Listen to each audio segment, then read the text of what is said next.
Hello दोस्तों। कहानी की शुरुआत करने से पहले सबको मेरी तरफ से अस्सलामु अलैकुम। वीडियो की शुरुआत करने से पहले मैं आप लोगों से कुछ बात करना चाहता हूँ।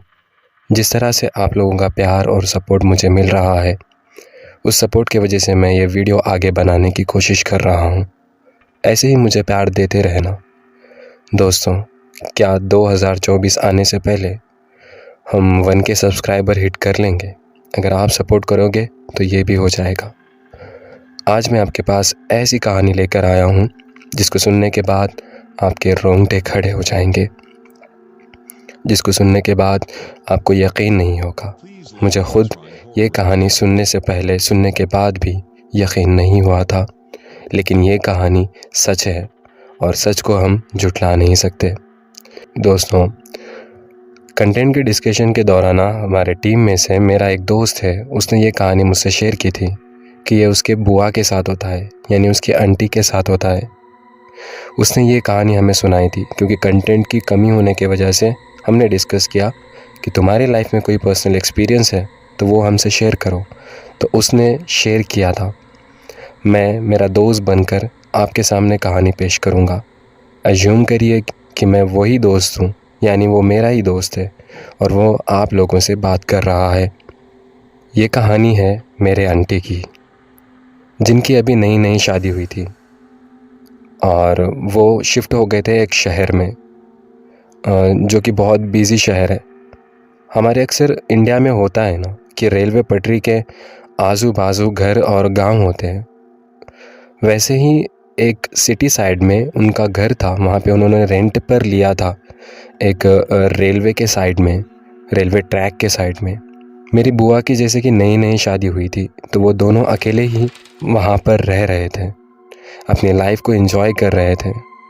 मेरे जो अंकल हैं वो कुछ जॉब करते थे, सुबह 9 बजे जाते थे तो वापस शाम के 4 बजे आते थे।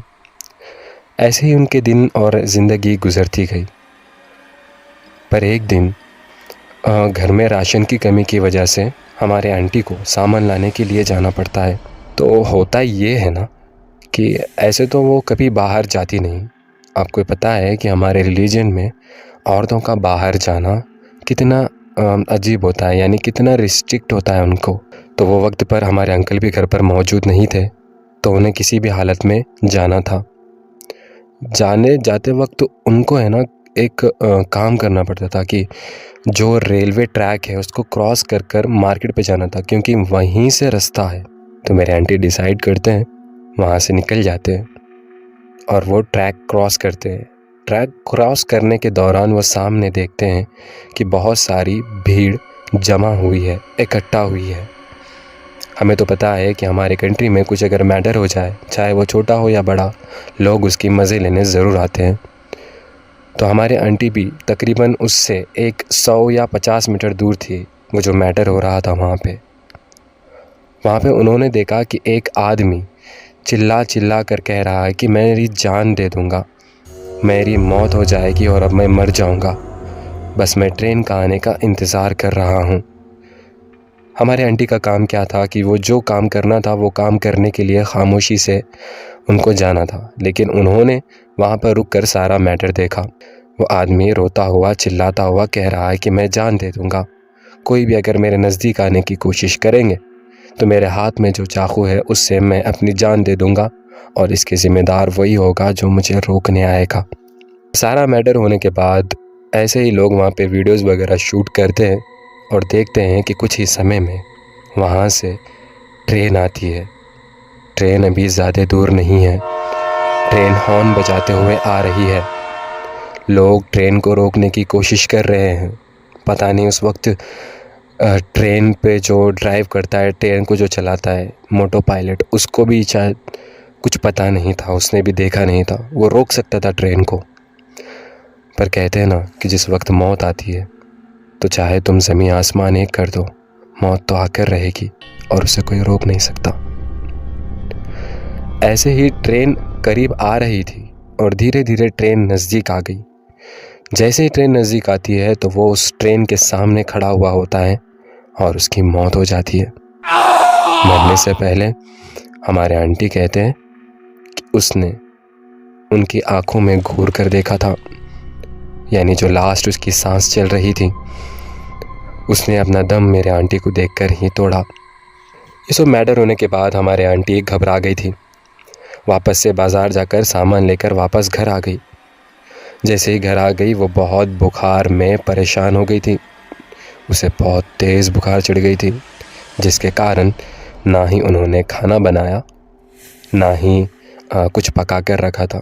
हमारे, जैसे कि मैंने कहा, क्या हमारे अंकल को आदत है कि वो मतलब उनका टाइम होता है 4 बजे 4:30 बजे, जो भी वक्त होता है उस वक्त पर वो अपना सारा काम ख़त्म कर कर आते हैं। तो वो आ गए थे और उन्होंने देखा कि उनकी जो वाइफ़ है बुखार की वजह से, फ़ीवर की वजह से बिस्तर पर लेटी हुई है और कांप रही हैं। ये सारा देखकर उन्होंने उनके करीब गए और उनसे पूछा कि क्या मैटर है, ऐसे अचानक से तुम्हें बुखार आ गई, बताओ क्या हुआ तुम्हें।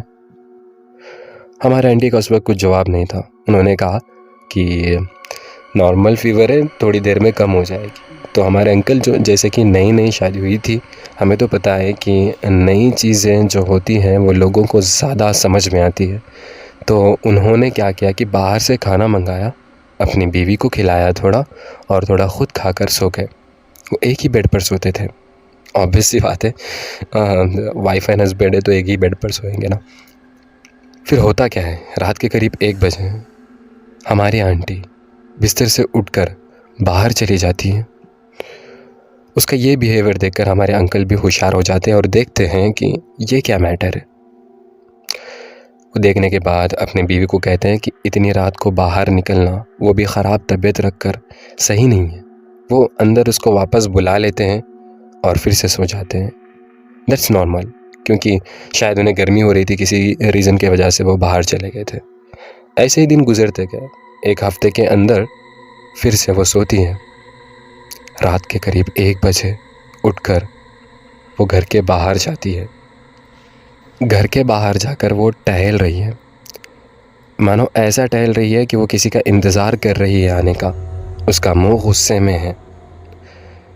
ये सारा मंज़र हमारे अंकल उठकर चुपकर से देखते हैं, तो उन्हें पता चलता है कि ये अभी एक नॉर्मल लाइफ लीड नहीं कर रही है, यानी ये अभी अपने सही स्टेज पर नहीं है।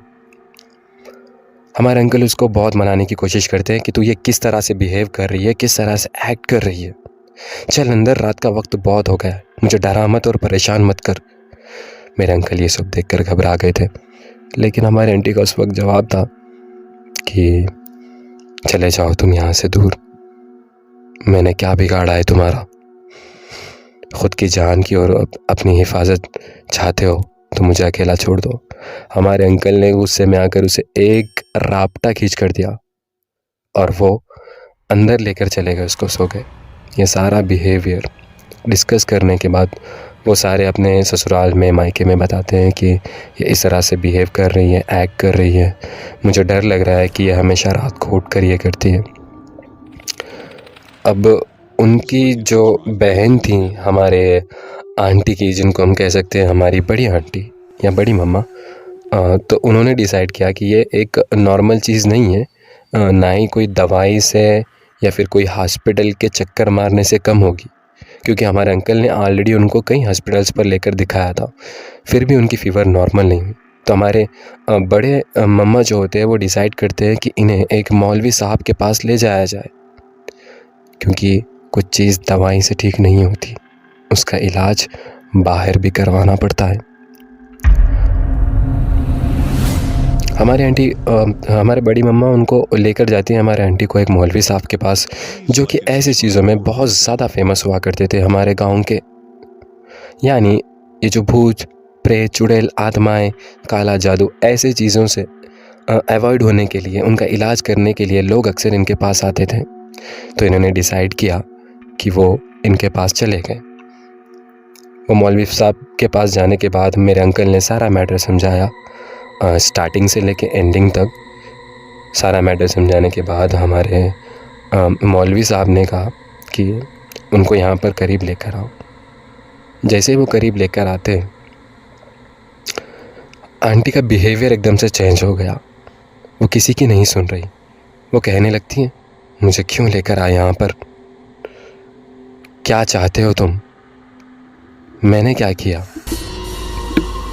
फिर उसके बाद मौलवी साहब को वो देखकर ऐसा बिहेव कर रही है ना, तो मौलवी साहब उससे सवाल पूछते हैं कि बेटा क्या हुआ, क्यों तुम्हारी बुखार कब से? एक सिंपल से सवाल पूछने लगते हैं, जैसे कि एक नॉर्मल आदमी एक आदमी को पूछता है, वैसे ही सिंपल सा जवाब, लाइक खाना खा लिया क्या आपने, मतलब कब से बुखार है आपको, कैसा फील हो रहा है, ये सब पूछते हैं। मतलब हमारे आंटी का बिहेवियर चेंज हो रहा है। वो बोल रही है कि मुझे यहाँ पर क्यों लेकर आए, मेरी तो नॉर्मल फीवर है, एक गोली या फिर एक इंजेक्शन से ठीक हो जाएगी ना, यहाँ पर क्यों लाए मुझे?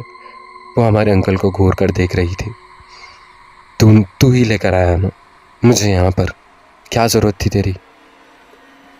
फिर मौलवी साहब सारा किस्सा देखने के बाद कुछ तावीज़ वगैरह पढ़कर साइड में रखते हैं और पानी में नमक डालकर, वो बताता है कि पानी में नमक डालकर कुरान की कुछ आयतें पढ़ते हैं, और कुरान के आयतें पढ़ने के बाद वो उसके मुंह पर मारते हैं, यानी उसके चेहरे पर एक छिनक देते हैं, स्प्रेड कर देते हैं सारे पानी को।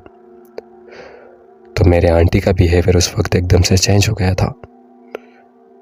वो तेलंगाना की रहने वाली थी, उसे तेलुगु लैंग्वेज के बारे में कुछ भी नहीं पता था, स्टिल वो तेलुगु लैंग्वेज में बात कर रही है। अब मैं ट्रांसलेट करके बताऊंगा कि आपको तेलुगु लैंग्वेज में वो क्या कह रही थी। कि वो बोल रही थी कि तू भी यहाँ पे बचेगा नहीं, तेरा भी कुछ हिसाब कर दूंगी मैं, मेरे से पंगा लेने की तू कुछ भी कोशिश नहीं करना। उनकी वॉइस टोन भी एकदम से चेंज हो गई थी, वो एक औरत रहकर आदमी की तरह आवाज़ अंदर से निकाल रही थी। दोस्तों, कहानी आगे ख़तरनाक होने वाली है। आपसे दरख्वास्त करता हूँ कि अपने अपने खुदा को याद कर लो, क्योंकि ऐसी चीज़ें अक्सर लोगों की नींद छीन लेती है और रातों में उनको कभी नींद नहीं आती। ये सब होने के बाद मौलवी साहब पूछते उसे कि क्यों तूने इस लड़की को टारगेट किया, क्या बिगाड़ा है इस बच्ची ने तेरा? हमारे आंटी के अंदर जो पॉजेस्ड आदमी था वो जवाब देता है कि इसने कुछ भी नहीं बिगाड़ा, लेकिन कुछ लोगों ने मेरा बिगाड़ा है, मैं उनका बदला लेने के लिए इसके अंदर आया हूँ। ये मुझे पसंद आ गई और मैं आसानी से इसके ज़रिए उनका खून कर कर मेरी आत्मा को शांति मिलेगी और मैं इनका बदला लूँगा। मौलवी साहब इसकी बकवास सुन ही रहे थे कि उन्होंने एक चांटा मारा और कुछ तावीज़ें बांध दी, जिसकी वजह से हमारी आंटी बेहोश हो गई। उसके बाद से वो सारी जो आत्माएं उनके अंदर थी वो चली गई। दोस्तों, इस मैटर को हुए कम से कम 3 से 4 साल हो गए। मेरा दोस्त बताता है कि अब भी वो तावीज़ उन पर लगी हुई है। वो जब कभी भी तावीज़ को निकालते हैं तो उनका बिहेवियर फिर से चेंज होता है। ये सारा मैटर ये हुआ क्या है कि ना, इसमें बताया गया था मुझे कि वो जो आदमी था जिसने रिसेंटली स्टोरी के स्टार्ट पॉइंट में सुसाइड किया था, जो रात में घूर कर देख रहा था, उसी की सॉल ने इसको अटैक किया था, इसकी आंटी को, जिसकी वजह से इनको इतनी सारी प्रॉब्लम्स फेस करनी पड़ी। और बहुत सारी चीज़ें जो फैमिली इशू की वजह से मैं शेयर नहीं कर सकता, जो कि बहुत प्राइवेट है, प्राइवेसी इशू है। और उसके बाद से जो मौलवी साहब है उन्होंने कहा कि जिस एरिया में आप रह रहे हो वहाँ से दूर चले जाओ। उसके बाद से मेरे अंकल वहाँ से बहुत दूर चले गए और वहीं रहते हैं, वहाँ के बाद कभी आते नहीं हैं। इस तरह से मेरे दोस्त ने मुझे बताया था। अगर आपके पास भी ऐसी कोई स्टोरी है जो आप बताना चाहते हैं पॉजेस्ड लोगों की, तो आप हमारे ऑफिशियल ईमेल आईडी theshort786@gmail.com पर शेयर कर सकते हैं, जिनको हम हमारी आवाज़ देकर और फुटेज के थ्रू आप तक पहुंचाएंगे। Thank you for being till last year. ऐसे ही बनते रहना, सपोर्ट करते रहना।